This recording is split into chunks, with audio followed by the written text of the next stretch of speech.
மாமரமே, ஒரு பழம் கொடுப்பீங்களா? எனக்கு ரொம்ப பசிக்குது. பழமெல்லாம் இல்லை, இந்த தங்கத்தையும் வெள்ளியும் என்ன எடுத்துட்டு போ. எனக்கு இதெல்லாம் வேண்டாம். சரி, நான் கிளம்புறேன். அப்படி சொல்லிட்டு துணி கழுவி பறந்து போயிடுச்சு. அப்போ மீனுக்குருவி வந்து, மாமரமே, என் குழந்தைங்க ரொம்ப பசியாக இருக்காங்க, ஒரே ஒரு பழம் கொடுப்பியா அப்படின்னு கேட்கவும், மாமரம் ஒரு பழத்துச்சு. அந்த பழத்தை எடுத்துகிட்டு போயிட்டு மீனுக்குருவி அதனோட குழந்தைங்க கிட்ட கொடுக்க போச்சு.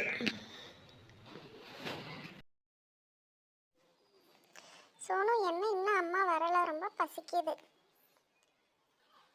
அம்மா வந்துட்டாங்க, மாம்பழம் கொண்டு வந்திருக்காங்க. அப்போ அந்த மாம்பழம் சொல்லுச்சு, குழந்தைங்கள என்னுடைய பழத்தை நீங்கள் சாப்பிட்டுட்டு விதையை கொண்டு போய் காட்டுக்குள்ளே புதைச்சி வைங்க, அப்போ தான் அடுத்து குழந்தைங்களுக்கு பழம் கிடைக்கும் அப்படின்னு சொல்லுச்சு மாம்பழம். அந்த மாம்பழம் சொன்ன மாதிரியே விதையை புதைச்சி வச்சாங்க. அழகாக ஒரு மரமாக வளர்ந்து அதுலேயே மாம்பழம் இருந்துச்சு. 2 குருவிங்க வந்து உட்காந்துக்கிட்டு எனக்கு மாம்பழம் வேணும் அப்படின்னு கேட்டாங்க. மாம்பழம் என்னை சாப்பிட்டுட்டு விதையை புதைச்சி வைங்க, இதே போல் தான் மீனுக்குருவியோட குழந்தைங்களும் செஞ்சாங்க. நான் வளர்ந்துருக்கேன், அதே போல் நீங்களும் செய்யுங்க, மறுபடியும் நான் வளர்ந்துருவேன் அப்படின்ட்டு மரம் சொல்லுச்சு.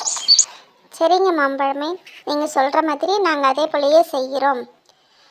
ஏன்னா வெயில் காலத்தில் மாம்பழம் தான் அதிகமாக இருக்குது. பறவைங்களுக்கு இந்த பழமாச்சும் கிடைக்குது அப்படின்ட்டு சந்தோஷம்.